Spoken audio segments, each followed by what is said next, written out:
I don't need to make any kind of lame introduction for this video. You already know why this game is relevant today. All I need to do is say enough words to make this part of the video last maybe 12 seconds. Can you beat Plague Inc. without spending any DNA points? Let me start off by saying that I don't mean beat in the sense that you might be thinking. I'm not going to eliminate all life on Earth with every type of disease and every scenario the developers have added. All I want to do is make the human race extinct one time with any disease without spending any DNA points. I started with a bacteria with a default name and postponed the challenge because, despite what I just said, my goal is to do this with a virus, to be as true to life as possible. I don't see this as cheating, but if you do, go ahead and dislike the video guilt-free. But this is a good thing. I can use this to explain a few details about the game for those of you who've never played it, because they're all relevant. There are 3 big factors that determine how your disease performs: transmission, symptoms, and abilities. They're probably what you'd expect. Transmission dictates how much your disease can spread. With the right mutations, your favorite barnyard creatures can be ticking time bombs, just waiting to be unleashed on Farmer Dan. Finally, his life can end. He hasn't been happy since his wife died, and his only child moved away, and his farm isn't what it used to be. Be happy for Dan's death. He is. Symptoms are self-explanatory. Things like coughing or pneumonia or vomiting are activated from within that panel. You might want to go all in on the most severe and lethal symptoms first, but the more severe the symptoms, the more attention your disease will get, and the more people will be working towards a cure. Abilities are how well your disease adapts to different environments and how it reacts to attempted treatment. There are also genes that can be modified to give small buffs to your disease, which are unlocked by playing. I'll tell you now that I lost easily with the bacteria the first time. I was playing as you normally would, but I suck. The general strategy you'll want to employ is to infect as many people as possible with as few symptoms as possible. As the late great Video Donkey once said, you can't hit what you can't see, and that applies here. Scientists can't treat a disease if they don't know that it exists, and they won't know it exists because we won't tell them. And those that might learn of it will keep their fucking mouth shut because of the implication. The bacteria doesn't matter anymore. I wanted to unlock the virus. I won with the bacteria and got what I was after. And that brings us to the main event, the virus. Named, of course, after everyone's favorite grandmother. There's one big thing working to our advantage with Sparkle 1, and that's the way viruses work in Plague Inc. Every type of disease has its own unique quirks and features that contribute to its Doug score. What makes the virus unique is that it is more likely to randomly mutate. This random mutation is the only way to increase the infectivity of a virus. Without spending any DNA points, you're effectively just an observer. You will do nothing because you can do nothing. Grandma Sparkle is a virus of despair, monotony, and sheer fucking luck. What that means is that there is almost no strategy at play here.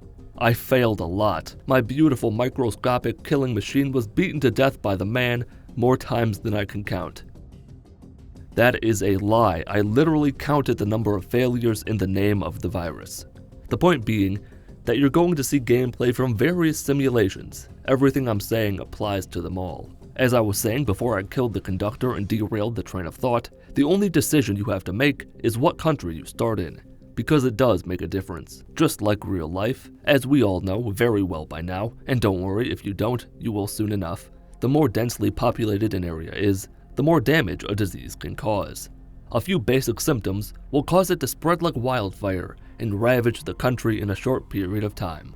I did do some research before I started playing. If I can only make one decision, I'm gonna make it right, sometimes at least. Predictably, upon doing a quick search to refresh my memory on what I read several weeks ago when I started this challenge, I found information different from what I read. Maybe I did the wrong thing, maybe I didn't, doesn't matter. I usually started in either Saudi Arabia, India, or China. Saudi Arabia is a poorer country than most, and India and China have massive populations crammed into tiny spaces. Perfect for Grandma Sparkle's reign of terror. Regardless of which country I choose to start in, the same problems started popping up as the virus was beginning to take off its training wheels. You have no control over which symptoms are mutated. The base symptoms are always mutated first: nausea, coughing, rash, anemia, cysts, and insomnia. From there, the more advanced symptoms will develop. Oftentimes, they will significantly raise the severity of the disease, thereby making the doctors work towards a cure far earlier than you'd like. And because you can't spend any DNA points, everything in both the transmission and abilities categories are off limits. Grandma Sparkle can't travel very far, isn't very resistant to drug treatment, dooming her to an afterlife as a footnote in a history book somewhere. A couple times I made some good progress. Sparkle 8 infected about 90% of the population and was killing tens of millions of people per day. But Greenland, that big frozen fuck, shut down their boats before they could get infected, spelling disaster for grandmas everywhere. In times like that, I didn't even bother finishing the game. Any country blocking all travel into the country without being infected is an automatic failure. No point in continuing. Once Sparkle 10 failed me yet again, I postponed the virus crusade and called on the monkeys to annihilate all life on Earth. I, of course, named it MSDS1 after the Mitten Squad Discord server because they're both a complete shit show most of the time. At first, the monkey business was booming. People were being infected, mutations were happening, no cure, no death, spreading from country to country. Then the pussies started dying, and Big Brother took notice, prompting them to admit that their ape test subject escaped from the lab and that a cure is in the works. The big problem was that the mutation you're after with this disease is simian neurogenesis, which gives the apes a law degree and knocks out a few of the brain cells in people. You win when apes outnumber people, supposedly. I never won with this disease, and I only tried it once or twice. By the time a cure came around, barely 250,000 people had died. Then I tried the shadow plague. The stupid emo disease was even worse than the last one. And I don't mean worse like better, more effective killing machine. I mean it hardly did anything. The abilities tab was replaced with the vampires tab. The abilities are essential to winning the game with the shadow plague. They cost DNA points, so you can't get them. And without any other symptoms, the original vampire can't infect anyone. It can only kill. It didn't take long for India to learn of the vampire and kill it. I tried it a second time and sort of broke my own rule and mutated the first symptom manually because it costed 0 points. That symptom is required to get the infection to spread, and like all diseases, it can mutate new abilities on its own. But because of how many people the vampires killed, God sent soldiers armed with silver bullets to eliminate the threat before they even came close to enslaving humanity. The next go around, I went back to basics with everyone's favorite bacteria. Being the starting disease, the bacteria is basically the jack of all trades, master of none disease. It's average. It's the vanilla ice cream of extinction level events. Random mutations, as I mentioned a few sentences ago, are not limited to viruses exclusively. I was actually surprised at how many people were infected, including some hard-to-reach countries like Madagascar and Greenland. 4 billion infected with only 11,000 dead, especially with a death rate that ground to a halt, is pretty good, but most of the damage had been done. The disease police were called and arrested everyone at the party. The 2 tests were a massive waste of time. 2020 is the time of the fungus. I just had to create the right conditions for it to awaken from its slumber, and by that, I mean I postponed the challenge again to unlock the fungus by beating the game with the virus the normal way, evolving and shit. I lost. The Caribbeans secluded themselves from the fun, and as a punishment for surviving, they're all alone in the world. Then that world was destroyed. I got my fungus. I should have named it Pubert. But we all make mistakes. My parents made a big one about 24 years ago. The cheesy one, as it would come to be called by future generations, is a beautiful fungus. The fungus's special little party trick is that it can sacrifice one of its hosts by making them materialize in a random country seconds before they explode. That extreme exaggeration probably didn't explain anything. The ability the fungus has is Spore Burst, allowing you to infect a country with a plague. Whether that's random or you choose the country, I'm not entirely sure. You have that ability because the cheesy one is not a fan of traveling.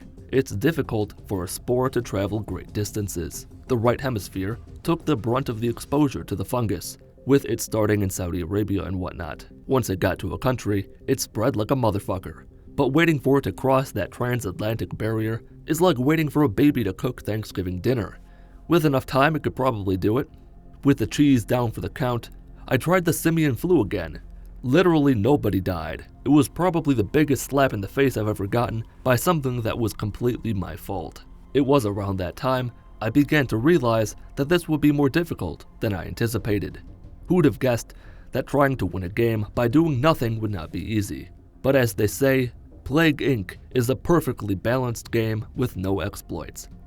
And I mean that almost literally. I don't know if there are any exploits, but there are benefits that can be earned in the game in the form of modifiers to your disease's genetic code.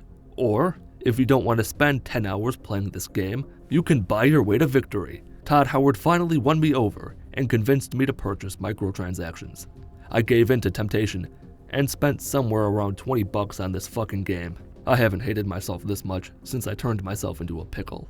With the full extent of my power now unlocked, for 2 low payments of $9.99, I could modify the genetic code at its base level to suit my needs. Only 5 can be active at any time, and they're confined to their own categories. You can't pick any 5. The first one deals with DNA and DNA bubbles and is worthless. The second can make the illness more likely to spread via various modes of travel. The third is also effectively worthless as it relates to evolving new symptoms. Fourth is a big one, as it can increase or decrease the likelihood of a random mutation, make the disease harder to cure, or let it mutate abilities or transmissions at the cost of being easier to cure.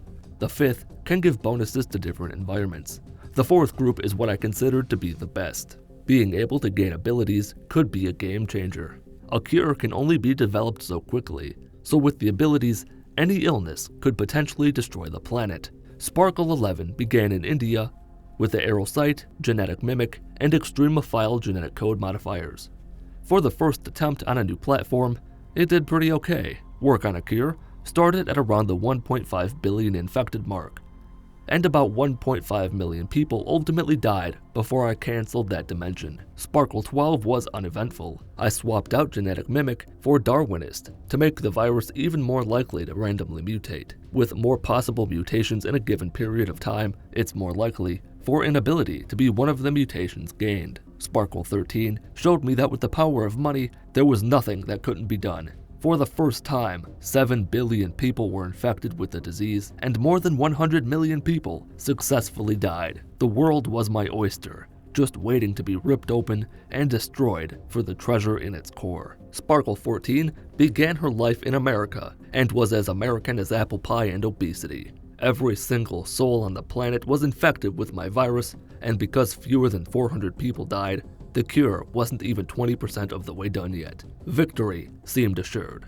All I needed were a few hardcore symptoms that caused a lot of damage, and all would succumb to my Sparkle. It didn't happen. She came closer than any Sparkle had before. More than 2/3 of the entire species died, but it was still not enough. 15 was alright, nothing special. I ended 16 not long after Madagascar shut down its liquid borders. 17 infected a solid amount of people, but it was obvious that victory was impossible. So just for a bit of fun, I suspended time and spent 300 DNA points just to see how many people I could kill with the cure being 100% finished. I erased about 900 million people in a little under 3 weeks. That's something to be proud of. Then, another bold decision. Recall some minutes ago when I said 2 easy payments of $9.99. One was for the genetic modifiers, but the other was to unlock the remaining disease types. Sparkle X is on the scene and shit is about to get real. With the power of genetic modifiers and the swag that naturally comes from being a fungus, a swift victory was within sight. I've never been more wrong in my life. I'm not entirely sure why, but this fungus took so goddamn long to spread. After 27 real minutes and more than 8 fake years, I had infected 6,900 million people. Nobody who mattered died, and a cure was nowhere to be found. But I play the long game, so I sat, waiting patiently for something to happen. Slowly, the development of a cure gained steam, and after years of being infected with the greatest fungus of all time, it was wiped from the face of the earth. The X in Sparkle X stands for experimental, which was why I tried my hand at a parasitic pandemic next. The parasite's gimmick is that it is inherently more severe, and DNA points can only be gained by popping bubbles. It infected a decent number of people, but it was fairly clear to me that the parasite would not deliver me my gold medal. X3 was a nanovirus. The nanovirus is quite a bit more infectious from the beginning due to it accidentally being released from a lab. The trade-off being that work on a cure starts immediately. I'm sure you can see why that is not ideal for this challenge. I decided to get a bit crazy and make X8 a bioweapon.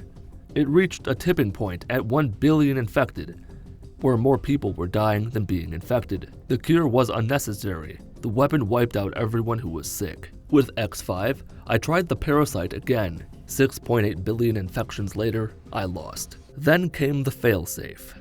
I spent even more money buying all the remaining content I didn't have. X6 was a zombie virus. The thing about the zombie apocalypse is that it doesn't matter how many people are infected if none of them turn into zombies. I didn't want to do this, but none of the other diseases worked. It was time for the Neurax Worm. This exciting parasite burrows into your brain and makes you think it's your god. The worm was so incredibly slow. He took like 25 minutes to infect everyone. It mutated a few times, but it didn't have much to mutate to. Upside was, nobody gave a shit about the worm screaming in their head. Everyone went about their day, and once almost everyone became infected, the mutations began to pile up. The number of deaths slowly started to increase day after day, week after week, 1,000 here, 1,000 there, and still no cure. The race against the clock would not be won this time. The cure was made and distributed, but I saw my opportunity. Sparkle X8 brought back the worm, and it was just as slow as it was the first time. No exponential growth, no hyperlethal symptoms, no diarrhea, just a good time for everyone involved. At 12 minutes in, the population of Earth had been infected and the waiting game began. A couple mutations occurred with no real consequence. Then, the world saw the light when the despair symptom mutated. Thousands of people, then tens of thousands of people were dying every day. On May 28, 2028, with 5 million dead and billions more infected, the perfect symptom mutated. Suicide. Everyone on the planet would be driven by the primal urge to end their life. In the time it takes you to blink your eyes, 1 million people would die. Those who resisted, the soothing words of their inner worm worked on a cure. But at around 69%, work on a cure began to stagnate. The number of people dead was approaching 7 billion. Soon, fewer than 100 million people remained, then 50 million, then 10 million, then 1 million, then 100,000, then 10,000, then 1,000, 100, 10, and life on Earth was successfully eradicated without spending any DNA points. And that's going to do it for this video about whether or not you can beat Plague Inc. without spending any DNA points. If you enjoyed the video or learned anything, leave a like. Leave a dislike if you didn't enjoy the video or didn't learn anything. Thanks to the Champion tier supporters as well as other channel members for making videos like this one possible. Join the Mitten Squad Discord server through a link in the video description. Follow me on Twitter @Mitten Squad. My name is Paul of Mitten Squad. Have a wonderful day.